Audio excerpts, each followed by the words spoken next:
Yes, my people. Let's dive straight into this the story. I'm saying this with a sad heart. I just lost my twin sister. May the soul rest in peace. Now, there's two results, separate results that came from Edo State Primary, the South South Central District, the Kabirus. I can call them the Kabirus resort. There's Kabiru Ajana resort and Muhammad Kabiru resort. One is 33,000, while the other one is 27,000. Therefore, declaring the the Pastor Isaiah Yamu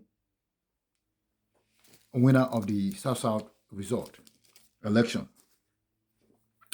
Now, I did a very sincere analysis when I had a chat to have the time to talk about Ihama. Uh, right now, he's still not very happy. I did make a remarks to let him know elections are not won by papers. And because of what he sent to me, I did told him there's no way he can win the election if he doesn't change his manifestos or the portfolios that he's using to campaign because it was written like a primary school candidate. I told him to change. I go hard on Pastor Isaiah Yamu because he's been trying to contest. Now he has his first, second hurdles to go. I did deal a lot of challenges to the Edo State governor who has been biased from the said gone, and I don't really understand why a governor will be siding one candidate to the other simply because Wike has directed him to do so. These are candidates that swap all the way. Isaiah Jamu was first candidate that left PDP to APC a few years ago, but our Omorigi Ihama just swapped some recently from PDP. Perhaps he want to be forgiven. So I asked him that question, which he did not come back to ask. I do sorry more where Omani on one for the benefit of those who don't understand what I said. The late musician, Honorable Sir Joseph, said, if he praises you, be wise. Now, as far as I'm concerned, Pastor Isaiah Yamu, if he's to go to Senate, he need to do more hard work because the odds is still against him. The governor can sit on around and support the other party. I don't know how he's going to get the 2.5 million vote if he's going to start behaving like this. Like I said before, a governor that announces a project that meant for a local council, it's very difficult for it to be returned to power. I know most of the politicians, they will do whatever it takes to come back for their 8 years. I do always believe a politicians of every political party that's in power need to be in power for 8 years. It's never done like that. You can lose election at any given time. So the governor need to work very hard. The road project need to be completed, not announcing bosses upon bosses upon bosses when there's no road to go through. As for Pastor Isaiah Yamu, and you can see the odds. It's time for you to assemble your team properly. In some few years ago, you have a booklet. You put your manifestos. I think you need to go back and revisit it so that the people who want to support you, like the like of I don't want to mention it, so I don't want to create any name for people to popularize people's name here. Create your team very well and make sure your manifestos is published on time. Let people see what you want to do for their due south, because we are sick and tired of having a local government council with no ATM, with no police station, with no telephone network, with no roads, with no clean water. There are so many things to talk about. It's a vast land with no agriculture taking place. So these are things you need to go back, because the governor doesn't even know. The governor does not know whether we have Orion Council. He only just want to put somebody there. He doesn't know what the meaning of Orion. He has never been there. He doesn't know whether Orion exists in his agenda. If he does, the road to Abraka would have they would have been working on it. Some few days ago, there was kidnappers on that road, constantly kidnapping people. And the governor is busy parading bosses to the people when security is nowhere to be found. There's no clean water. People are suffering from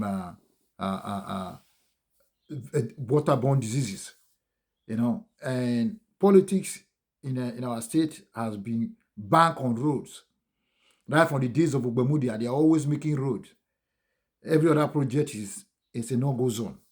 So the governor need to sit down with his cabinet and revisit the Edo state strategies, and whatever he used to campaign, you need to visit them. You can't make one road for a whole year or 2 years. Your flyover is becoming an abandoned project. So the controversy that you were trying to plant in Edo state is still bitter. The chaos is still there. The APC chaos is creating a big mess for the masses. Thank God that there was no life lost. People have come out in numbers to put their votes in place. So I always know that the two names are going to clash. Those two names was Amoregi Ihama and Pastor Zeyamu, the POI. So engineer, all hope is not lost. If you have lost election today, you can recontest because you only visited House of Assembly, House of Representative. All hope is not lost. There's no point for you to start making trouble or fighting. If the election has been declared, just respect the winner. And instead of you trying to go to court and start throwing money away, it's not going to work. Even against all odds, so many things were said in this political campaign about the 2.5 billion for Zeyamu and the 10 billion they said the governor have used, and the governor has paid him off. All these rhetoric that is unverified need to stop. Majority of those rhetoric came from your panel, from your panel, and the 2-3 guys who went. One of them was a pastor. I don't want to mention their names here. That guy has become a tongue of flesh in Edo politics, and apparently he's not an Edo person. He just managed to be in Edo and start speaking Edo language. If he's an Edo person, he need to find a way to do his political campaign for people without intimidation or without hatred. Once you put hatred and intimidation in your campaign, once your candidate lost, your person credibility will drop. The 10 million that they said will pay for you guys, EFCC can easily come and start asking you guys for that money. But on this occasion, you guys need to declare the winner and apologize to all the things you guys have said. Yamu, congratulations for winning. And like I said, these controversies and chaos that the governor was creating in Edo State is right time they stop it. Like I said, square the two of them up, and then from there, we will know who actually is the winner. Now that Yamu has won, I encourage every Edo person to support his agenda and support his election campaign in order for him to be able to succeed to get to the Senate. But not just going to the Senate. I don't want you to go to the Senate and come back and start building hotels, because all the guys have been there. They all have hotels. So we don't want that kind of thing. So like the lack of Ugbedi, the lack of, what's his name? The Commissioner for Justice. I don't want to mention his name there. I don't want to make people popular. But like I said, if you are involved in this reckless act that you've been to the Senate, that there's no mark of your development in the state, you are a failure. Like I said, the buses the governor is parading are meant for the local council. Street lights are made for local council. So water, if you're supplying us water, you are supplying us road, concentrate and let the council start announcing the rest. Then we'll make you a winner. For you to start parading buses and announcing where there's no road, buying buses to apply a road, we didn't create any road, it's a complete failure. The governor, please do the needful. Pastor Zeyamu, once again, congratulations. Thank you. This is my take on that. Thank you.